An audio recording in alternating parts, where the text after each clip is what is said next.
9వ అధ్యాయం 17వ వచనాన్ని మనం చదువుకుందాం. యెషయా గ్రంథం 9వ అధ్యాయం 17వ వచనాన్ని మనం చదువుకుందాం. Page number 575. Page number 575. యెషయా గ్రంథం 9వ అధ్యాయం 17వ వచనాన్ని మనం చదువుకుందాం. యాకోబు వంశమునకు తన ముఖమును మరుగు చేసి యెషయా గ్రంథం 9వ అధ్యాయం నువ్వేం తీసావు? యెషయా గ్రంథం 9వ అధ్యాయం 17వ వచనం. వారందరూ భక్తిహీనులను దుర్మార్గులనై ఉన్నారు. ప్రతి నోరు దుర్భాషలాడు. కాబట్టి ప్రభువు వారి యవనస్తులను చూసి సంతోషపడు. వారిలో తల్లిదండ్రులు లేని వారే ఎందైనను వారి వివరానికి ఎందైనను జాలిపడడు. అందరి మాట నాతో పలకండి. వారందరూ భక్తిహీనులను దుర్మార్గులనై ఉన్నారు. ప్రతి నోరు దుర్భాషలాడును. కాబట్టి ప్రభువు వారి యములను చూసి సంతోషపడు. వారిలో తల్లిదండ్రులు లేని వారందైనను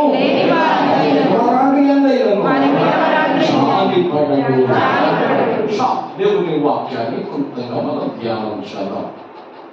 బైబిల్ సెలవిస్తున్నది, వారందరూ భక్తిహీనులను దుర్మార్గులనై ఉన్నారు. దుర్భాషలు ఆడుతున్నారట. ఎవరు వెళ్ళు? వారిని ఎవరో వాక్యంలోకి మనం వెళదాం. ఇంకొక మాట చదివించి దాని వివరణ మీకు ఇవ్వాలని ఆశిస్తూ ఉన్నాం. ఇదే యెషయా గ్రంథం 2వ అధ్యాయం 6వ వచనం మనం చదువుకుందాం. యెషయా గ్రంథం 2వ అధ్యాయం 6వ వచనం. యాకోబు వంశమగు ఈ జనము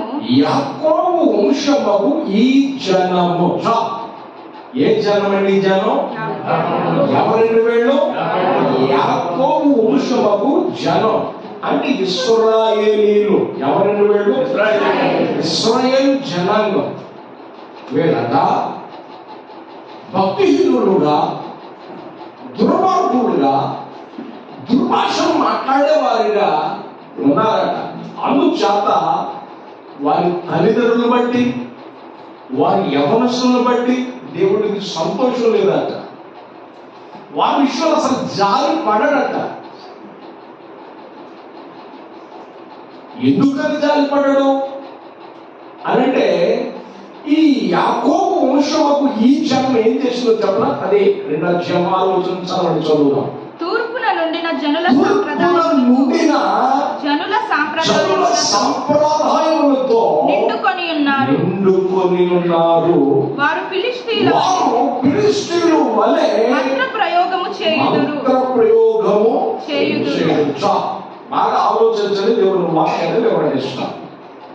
యాకోబు వంశముకు ఇశ్రాయేలు ఏలట భక్తి కలిగిన వాడు. ఇశ్రాయేలు, నీ భాగ్యం ఎంతో గొప్పది అనిపించుకున్నవాడు ఒక రాత్రంతా ప్రార్థించి యాకోబు ఇశ్రాయేలుగా దేవుని దగ్గర నుంచి పేరు పొందుకున్నవాడు, మగసిరి కలిగి పోరాడినటువంటి వాడు యాకోబట.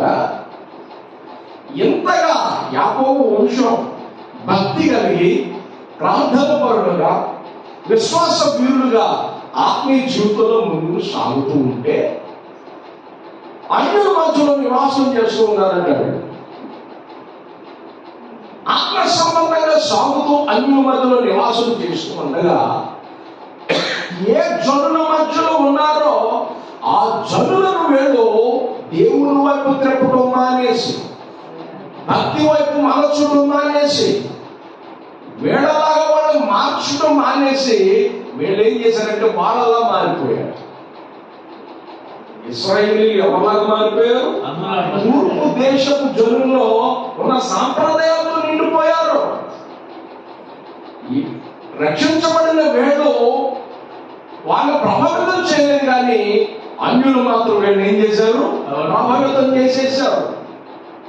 వారు మనుషుల సాంప్రదాయాలే గొప్ప అన్నట్టు ఇశ్రాయేలీయులు ఒక్కొక్కడు భక్తులు చల్లారిపోయారు, దిగజారిపోయారు. మనుషుల సాంప్రదాయాలకు ఇచ్చిన ప్రాధాన్యత దేవుని వాక్యానికి కానీ దేవుని కట్టడికి కానీ ఎవరు మానేశారు.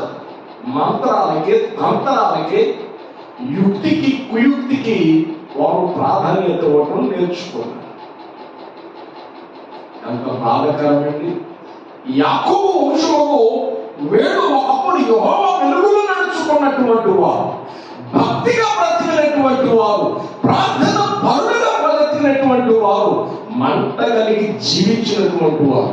వీళ్ళట అన్యుల సాంప్రదాయాలతో నింపబడిపోయి అన్యుల ప్రకారం నడవటం చేస్తున్నారు, చల్లారిపోయారు. ఒక మాట నేను ఇక్కడ మీకు చెప్పాలి.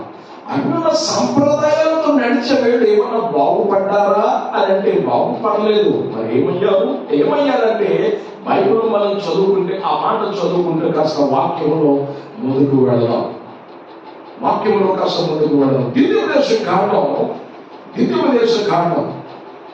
32వ అధ్యాయం 5వ వచనం. మీకు అందరికీ పరిచయమైన మాట అంటర్లైన్ తీసుకున్నాను, కానీ నా సందర్భాలను బట్టి నేను చదివిస్తూ ఉన్నాను. ద్వితీయోపదేశ కాండం 32వ అధ్యాయం 5వ వచనం మనం చదువుకుందాం. వారు తమ్ము చెరుపుకొనిరి. ఏం చేశారట? అన్యుల సాంప్రదాయాలతో నడిచే వేళ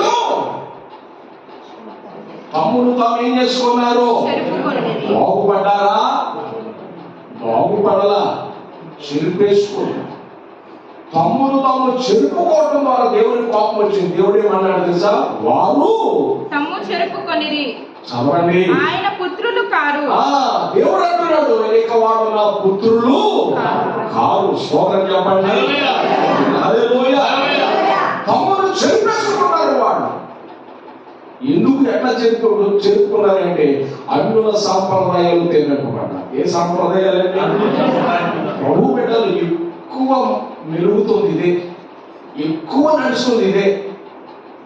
దేవుడు మనం ప్రత్యేకించిన లోకంలో క్రియలు చావలా, లోకంలో పద్ధతులు చావలా, లోకంలో ఆచారాలు పోలా. ఇశ్రాయేలు కూడా అట్లా మారిపోయింది. తద్వారా మనం బాగుపడ్డా అని అంటే తమ్ముడు తాము చెరిపేసుకున్నారట. ఏం చేసుకున్నారట?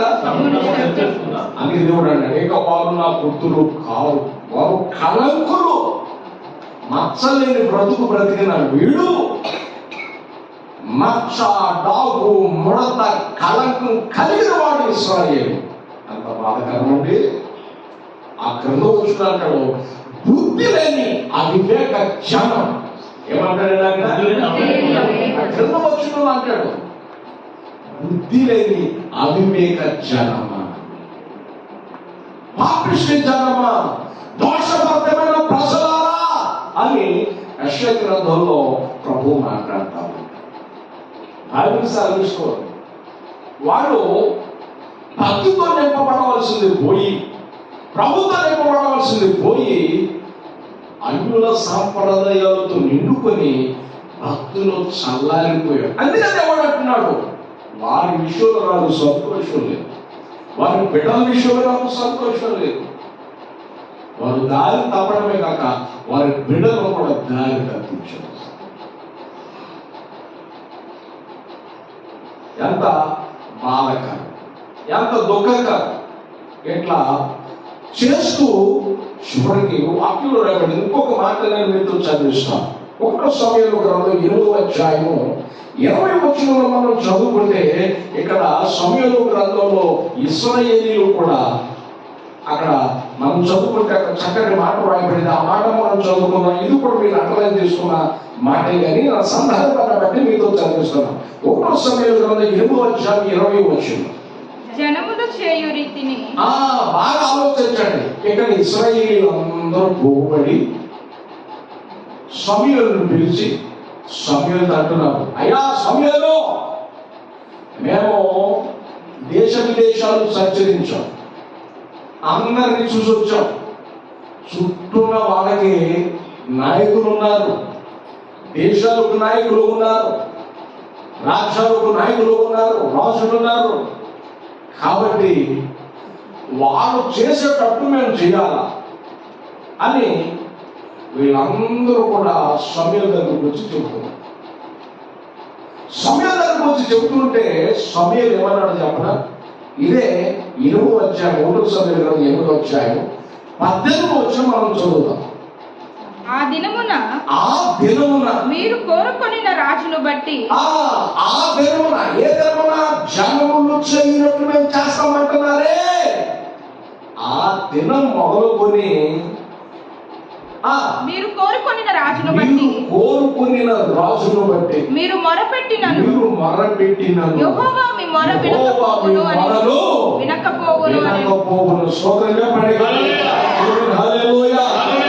ఆలోచించండి. దేవుని వాక్యం సెలవిస్తూ ఉంది. దేవుని వాక్యం సెలవిస్తున్న మాట మీరు ఆలోచించండి. అయ్యా, జనములు చేయనట్లు మేము చేస్తాం. సమూయేలు గారు కానీ అట్లా నొక్కవాకండి, ఎవరు నొక్కుతున్నారు? జనములు చేయనట్లు మేము చేస్తాం అని అంటే సమూయేలు అంటాడు, ఇగో అది మొదలుకొని దేవుడు మీ ప్రార్థనలో వినడం అని అంటే వారంటారు, దేవుడు వినకపోయినా పర్వాలేదు, దేవుడు మా ప్రార్థనలో వినకపోయినా పర్వాలేదు, దేవుడు మాకు సమీపంగా రాకపోయినా పర్వాలేదు, దేవుడు మా ప్రార్థన ఆలకించకపోయినా పర్వాలేదు, జనాలు ఏది చేస్తున్నారు మేము ఆ రీతిగా చేస్తాం. దేవుడు చెప్పినట్టు చేయాలి, కానీ జనాలు వంక పెట్టుకుని పోవడం ఏంటి అంటే మనుషులను మెప్పించే భక్తే కానీ దేవుని మెప్పించే భక్తి లేదు. రహస్యమంతా చూసి దేవునికి మనపెట్టే విధానం లేదు. దేవుని యొక్క నుంచి మెప్పు పొందుకొని ఘనత పొందుకొని దీవించబడే విధానం లేదు. జనాలు చెయ్యంటే చెయ్యంటే ఇశ్రాయేలు ఆ రీతిగా పాడైపోయారు. ఒకప్పుడు ఇశ్రాయేలు ఊర్చి ప్రభు మనం తెలుసా, దీనికి తీసుకోవడం నా వైపు చూడండి. ఏ జనముకును సమీపముగా లేరు ఎవరు. ఈ దేవుడే యెహోవా మీ జనులైన ఇశ్రాయేలుకు సమీపంగా లేడా? మీరు పెట్టిన మొరల్లా ఆయన వినలేదా? మొరలు విని జ్ఞాపకం చేసుకుని వారి పరిస్థితులు దేవుడు మార్చేశాడు.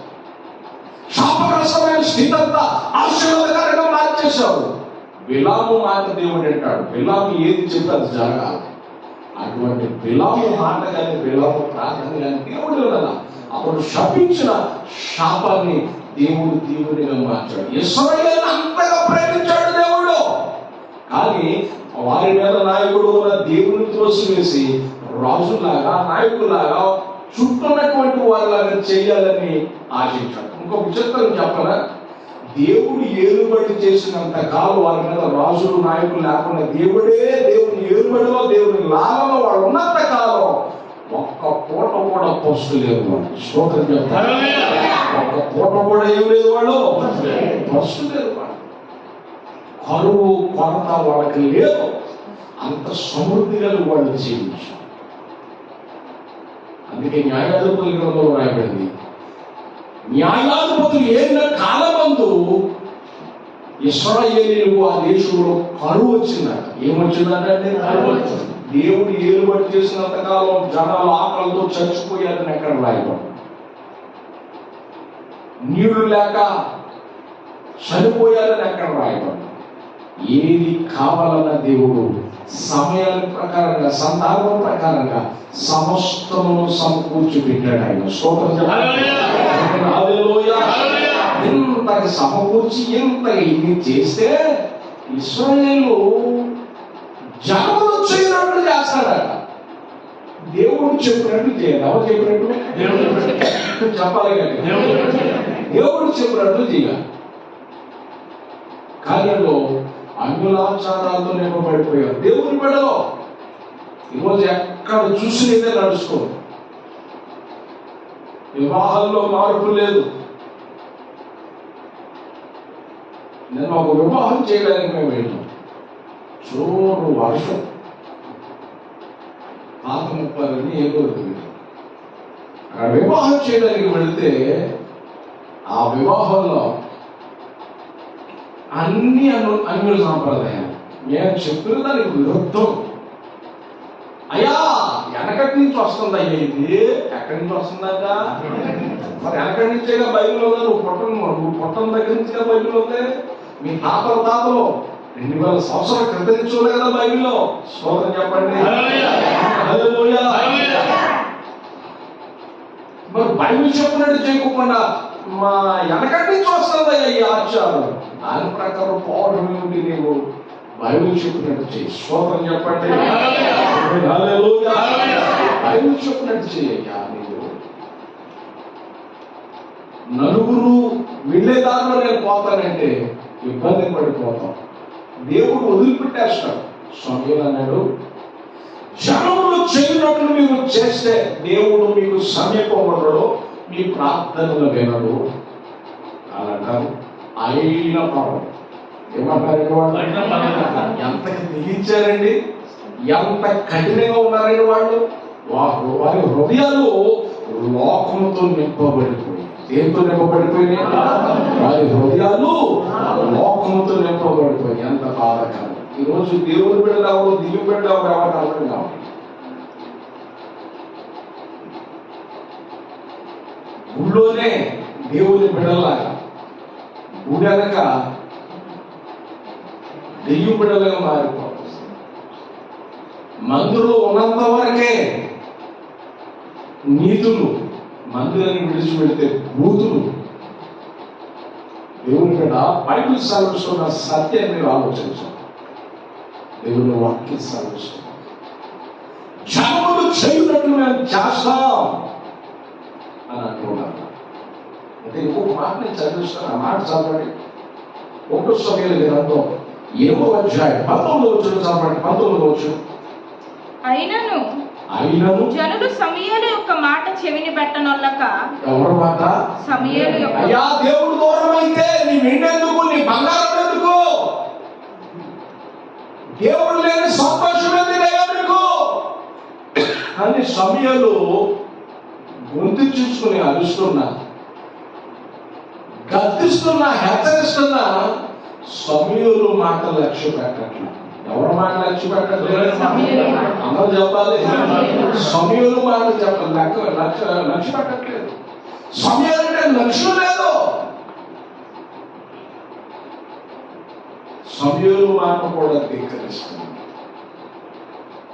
సమూయేలు ప్రవక్త, దీర్ఘదర్శి, ప్రార్థించుడు వాళ్ళు సమూయేలు. అతను ప్రార్థన చేస్తే శత్రువుల మీద ఉరుములు పిడుగులు పడి శత్రువులు హతమైపోయారు. అక్కడ ఉన్నంత కాలం శత్రు దేశమైన ఫిలిష్తీయులకు భయం ఉంది కానీ ఇశ్రాయేలుకు భయం లేదు. ఎవరు భయం లేదండి? ఇశ్రాయేలుకు భయం లేదు. అంత విచిత్రం చూసారా?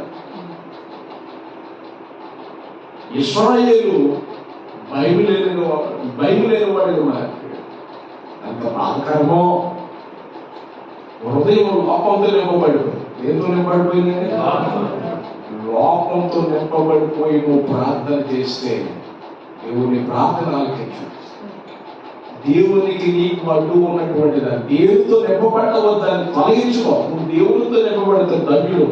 లోకంతో నింపబడితే మాత్రం నీ అంత భ్రష్టుడు మరొకటి. పేరు మనం ఏం చేస్తామంటే టైటిల్ దేవుని పేరే పెడతాం. చేసే అన్ని దెయ్యం పనులు. ఏం పనులండి? అందరూ చెప్పాలి. ఇప్పుడు ఎవరైనా చక్కగా పాటలు పెట్టేటప్పుడు కొన్ని మాటలు బాగా విచిత్రమైన తెలుస్తుంది. పెళ్లి టైంలో అలా పెట్టే పాటలు ఏంటాను నేను ఇక్కడ నుండి నడిపించున్నావా నడి సంద్రమున దేవా అని చక్కటి పాట. అని అవును, పిల్లలు కూడా బలి పెట్టాడు రా అని అనుకుంటాం. తర్వాత ఈ 2 రికార్డులు వేసిన తర్వాత దేవా మా పిల్లలను కరుణించు అనే మాట, ఈ 2 పాటలు అయిపోయిందా? ఓలో మీ దిక్కరిగిందా, ఓలో నన్ను కొరికేదా నన్ను ఏమిటిది? దేవుడి పేరు ముందు టైటిల్, రాణేమో టైటిల్ ప్రభుది, వెనకాలేమో దెయ్యం పనులు. ఎంత బాధకరం అండి. అయ్యో, ఇప్పుడు వరకు చేసినంత ముందు పోసిన పన్నీరేగా. ఎంత బాధ అనిపిస్తుంది నాకు.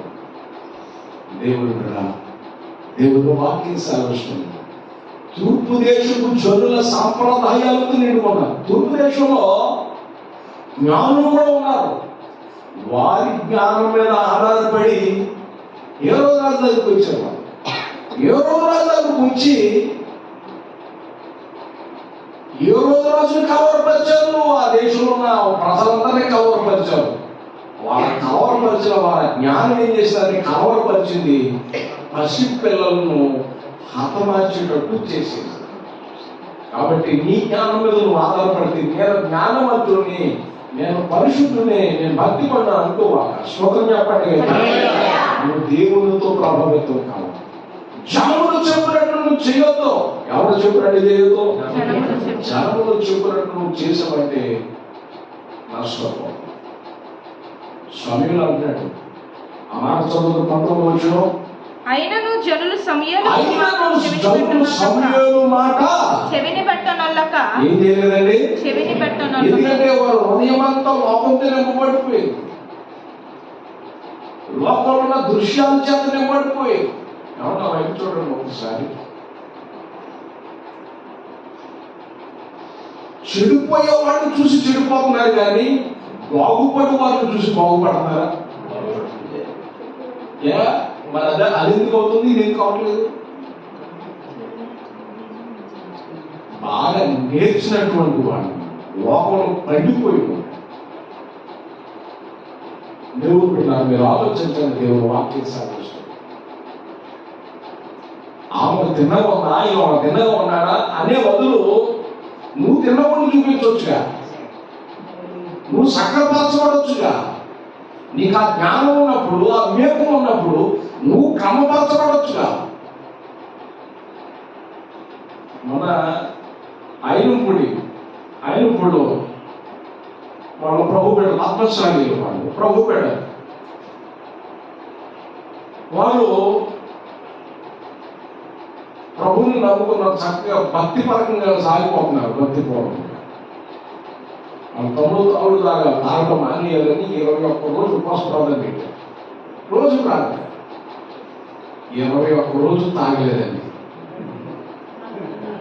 21 రోజు తాగల. 21వ రోజు అయిపోయిన తర్వాత తెల్లారి బాగా ఏదో అన్నాను కదా. కుటుంబంలో ఏదో చిన్న చిన్న కథలు వచ్చింది. తాగేసి ప్రయోజనాలు పడిపోయాడు. ఎక్కడ పడిపోయాడు? తాగేసి ప్రయోజనాలు పడిపోయాడు. తాగినోడు తాగినట్టు అనుకోకుండా ఎట్లా అనుకోకుండా వాళ్ళు తినమన్నారా, ఇక్కడ తినమన్నారా, వాళ్ళు తినమన్నారా, ఎక్కడ తినమన్నారా, ఇంట్లో చేసి భక్తి ఎందుకు?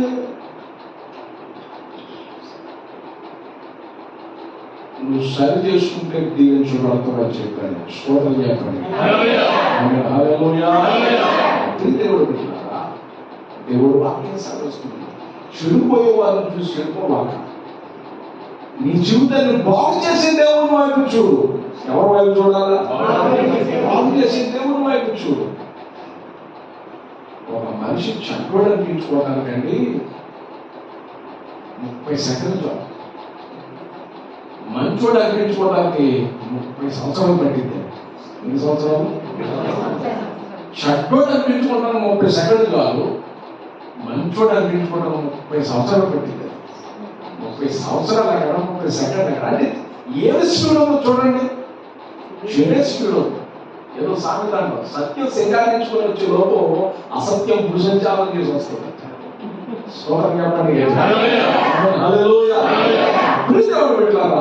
జనములు చేయు రీతిగా నేను చేస్తాను అన్నాను. సమయుల మాట ఎలా? సమయుల మాట లక్ష్యపడి సమయులు దేవుడు చెప్పినట్టుగా చేసి వారికి రాజునిచ్చాడు. ఇక రాజు యుద్ధాలు చేశాడు కానీ దేవుడు యుద్ధాలు చేయి. అక్కడి నుంచి నష్టపోతూ వచ్చారు. ప్రాణ నష్టం జరిగింది. కరువులు వచ్చాయి, కలదలు వచ్చాయి, కలవరాలు వచ్చాయి, రకరకాల సమస్యలన్నీ చుట్టుకొని ఇస్రాయేల్ ప్రజలు. ఇంకొక విషయం నేను చదివిస్తాను. ఆ మాట కూడా చదివించి వాక్యం కొనసాగి చూడండి. 1 సమూయేలు గ్రంథం 15వ అధ్యాయం 24వ వచనం కూడా మనం చదువుకుందాం. 1 సమూయేలు గ్రంథం 15వ అధ్యాయం 24వ వచనం. సౌలు జనులకు జడిసి ఇశ్రాయేలుకు మొట్టమొదటి రాజు. దేవుడే పిలుచుకొచ్చి రాజును చేశాడు. ఏం చేశాడంటే రాజును చేశాడు, వెండి ఇచ్చాడు, అధికారం ఇచ్చాడు, పదవి ఇచ్చాడు, ఐశ్వర్యం ఇచ్చాడు, భూములు ఇచ్చాడు. అతని దగ్గర నుండి పని చేసుకునే పనివారిని ఇచ్చాడు. అతని దాసులు అనేక మంది ఇచ్చాడు. ఎంతటి స్థితిని దేవుడు పిలిచి ఇస్తే ఈ సౌలు దేవునికి భయపడుతున్నాడు. ఎవరికి భయపడుతున్నాడండి? ఎవరు చెప్పాలి? దేవునికి భయపడుతూ మానేసి ఎవరికి భయపడ్డాడ? సౌలు జనులకు జడిసి. ఎవరికి భయపడుతున్నా? ఎవరికి భయపడ్డాడట? అందరు చెప్పాలి. ఎవరికి భయపడాలి? చెప్పాలి గట్టిగా. మరి ఎవరికి భయపడాలి? సౌలు రాజు ఎవరికి భయపడాలి? చెప్పాలి గట్టిగా. దేవునికి భయపడాలి. స్తోత్రం చెప్పండి. ఎందుకంటే ఎన్నిక లేని నిన్ను ఎన్నుకొని రాజులు చేసి అధికారం ఇచ్చి పరపతిని పెంచి నీ పరిస్థితిని ఉన్నత స్థాయికి తీసుకెళ్తే దేవునికి భయపడాలి. కానీ మనోడు జనాలకు చేశాడండి. ఎవరు మాట్లాడి ఎవరికి భయపడ్డాడు? అందరూ చెప్పాలి కదా. జనములకు భయపడ్డాడు. జనులకు జడిసి వారి మాట వినినందున. ఏంటండి? వారి మాట వినినందున జనాలకు జడిసి వాళ్ళ మాట వినాడటండి. ఎవరి మాట వినాలి? జనాలకు జడిసి అంటే దేవుడు మెప్పుతో పని లేదు మనవాడికి.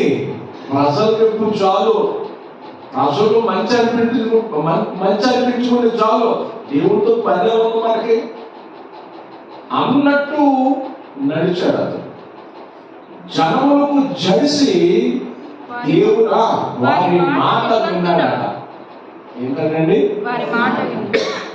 జనాల మాట విన్నాడు. ఏమన్నా మంచి కట్ట పెట్టుకున్నాడా? మంచి ఏమన్నా పోగు చేశాడా అని అంటే బైబిల్ చదువుతుంది. చదువు అక్కడికి. నేను యెహోవా ఆజ్ఞను నీ మాటలను మీరి పాపము తెచ్చుకోండి. ఏం తెచ్చుకున్నాడు మనోడు? జనాల మాటలు ఏం కూడా పెట్టుకున్నాడు? అందరు చెప్పాలి. పాపం కూడా పెట్టుకున్నాడు. ఇశ్రాయేలు నీవు నా మాట వింటే నీకు లేదు. పేతురుతో అన్నాడు దేవుడు. అతని ప్రయాసం చూసి రాత్రంతా వలేసిన పేతురుని చూసి పొద్దున్నే ఒడ్డుకొచ్చి వాళ్ళు కడుక్కోండి చూసి ప్రభు అన్నాడు, పేతురు నా మాట చొప్పున నీ వల్ల కుడి పక్కన వేయాలి అంటాడు. అయ్యా కాళ్ళు చేతులు ఆకొచ్చినాయా, నిద్రలేదయ్యా, మొహం పిక్కుపోయిందయ్యా, ఇంటికి వెళ్ళిపోయి నిద్రపోదాం అనుకున్నాను, మళ్ళీ నువ్వు తగులుకుని వాలేయమంటున్నావు. నీ మాట చొప్పున నేను వేస్తానని ఇసుక్కున్నావు, కసురుకున్నావు, ఇష్టముండో కష్టముండో మొదటగా దేవునికి లోబడి వలేసాడు. స్తోత్రం చెప్పండి. ఎప్పుడైతే వలేసాడో 153 గొప్ప చేపలు పడ్డాయి. ఎన్ని చేపలు? అందరిలో నేను అంటుంటే విన్నానులే, నేను చూడలేదు, ఇప్పుడైతే ఉన్నాను. చేప కన్నట ద్వారంగా చేశారట. చేప కన్ను ఏం చేశారంటే సింహద్వారం అయిందంట. తెలుసా మీకు? విన్నారు? మీరు విన్నారా? నేను చూడాల. చేప కన్ను ఏమైందంటే అండి, ఇక చేప నూరెట్టు ఉంటుందని ఏం జరుగుతుంది? మన ఊరు వెళ్ళిపోతుంది. అవునా కాదు? చేప కన్ను సింహద్వారం అంట. అటువంటిది 153 గొప్ప చేపలు. అసలు వాళ్ళు పట్టేదని అంటారా? కానీ దేవుడి మాటలు లోబడి వచ్చేసాం అన్నయ్య అంతే. స్తోత్రం చెప్పండి. గొప్ప చేపలు ఏమండి, ఇది వాదటైం వాదం అంటున్నట. పులస చేపలు కొట్టుకొస్తాడు, ప్రభానికి ఎదురు తిరుగుతాడు. ఆ పులస చేప ఒక్క చేప ఎంత 2 మంది ఒక్క చేప 10,000 రూపాయలు పడాడట. ఎన్ని వేల రూపాయలకి? 10,200 రూపాయలు. 10,200 రూపాయలు పడారు ఒక్క పులస చేప. మరి పేతురు గారు పట్టిన చేపలు ఎటువంటి చెప్పాలి? మరి ఒక్కొక్క గొప్ప చేపలు కదా, ఒక్కొక్క చేప ఎన్ని కేజీలు అయితే చెప్పండి. 1,00,000 లక్షలు పడి ఉన్నాయి కదా ఇంట్లో. 153 గొప్ప చేపలు మాంసం అంటే చిన్న విషయమా? చేపలు రాసి పట్టేదంట కూర్చుంటాడు. చేపలు కొనుక్కోవడానికి వచ్చుంటారు. చేపలు పట్టింది ఎవరు, చేపలు అమ్మేది ఎవరు అని పిలుస్తుంటే మనోడు అవతల ఎవరికి కనపడతా. ఎందుకంటే అంత రాసి ఉంది. స్తోత్రం చెప్పండి. అంత రాసి ఉంది. ఓ పెద్ద వస్త్రం వస్త్రం వస్త్రం అని చెప్పేసి అప్పటి నుంచి ఒకరికి రావడానికి చాలా టైం పెట్టింది. స్తోత్రం చెప్పండి. 153 గొప్ప చేపలు. 153 గొప్ప చేపలు అంటే చిన్న విషయం కాదు. గొప్ప చేపలు అంటే మీరు అనుకునే నా ఎంత ఉందని మీ అంత అంత కాదు. గొప్ప చేపలు. గొప్ప అంటే గొప్ప. దేవుని వాక్యం ఖచ్చితం అంటే మార్చడానికి వీలు లేదు. స్తోత్రం చెప్పండి. 153 గొప్ప చేపలు పడ్డాయి. ఎంత సొమ్ము చూడండి. కష్టమేమైపోయిందో, నిద్రేమైపోయిందో, చేపల రాశిని చూసి కేకలేస్తున్నాడండి పేతురు గారు. స్తోత్రం చెప్పండి. రే పేతురు, రే యోహాను, సీమోను, యాకోబు, రండి. పేతురు గారు కేకలేస్తున్నాడు. రండిరా రండిరా రండిరా, ఈ సంతోషంలో పాల్పొందండిరా, రండిరా రండిరా అని చెప్పేసి కేకలు రాస్తున్నాడు. దేవుని మాటతో నువ్వు ప్రభావితం అయితే, దేవుని మాటలు వింటే ఆశీర్వాదాలు నీ ఇంట్లో గుట్టలే కట్టలే. స్తోత్రం చెప్పండి. అట్లాగే నా ఇంట్లో కట్టలు ఉన్నాయి అనుకోవాలి. స్తోత్రం చెప్పండి. హల్లెలూయా. హల్లెలూయా. క్రీస్తు దేవుడు సహాయం చేస్తాడు. అది దేవుడు సహాయం. నా ప్రియ దేవుడు పెట్టారా, బైబిల్ సాధిస్తుంది. దేవుని మాట వింటే ఎంత ఆశీర్వాదం. ఇశ్రాయేలు, నువ్వు నా మాట విని ఎంత మేలు. నువ్వు సమ్మతించి నా మాట వింటే భూమి యొక్క మంచి పదార్థాలు భుజించేటట్టు నేను చేస్తాను. కారణకుడు జనాలకు చేసి జనాల మాట విన్నాడట. నేను రాజు చేసినవరు, అధికారం ఇచ్చినవరు, వెండి బంగారం ఇచ్చినవరు, రాసరాశులు ఇచ్చినవరు. దేవుని మాట వినడం మానేసి జనాల మాట వింటావా? దేవుడు జనాల మాట నేను ఏం తెలుసుకున్నావు? నువ్వు పాపం తెచ్చుకున్నావు. ఏం తెచ్చుకున్నాడు? అందరూ చెప్ప. జనాలు మాటలు అంతే. జనాలు మాట్లాడుతున్నారు. దేవుని మాట, జనములు నడిపించే దేవుని మాట. ఆ దేవుని మాట నీకు విలువైన బాకాశం. ఏం రాష్ట్రం అంటే అందరూ చెప్పాలి. విలువైన బాకాశం. దేవుని మాట జనములు మాట విని అతడు పాపం తెచ్చుకున్నాడు. ఎంత బాధాకరమైన విషయం. దేవుని బిడ్డ, నేను పిలిచినవు, నేను ప్రత్యేకించినవు, నేను ఆకర్షించినవరు.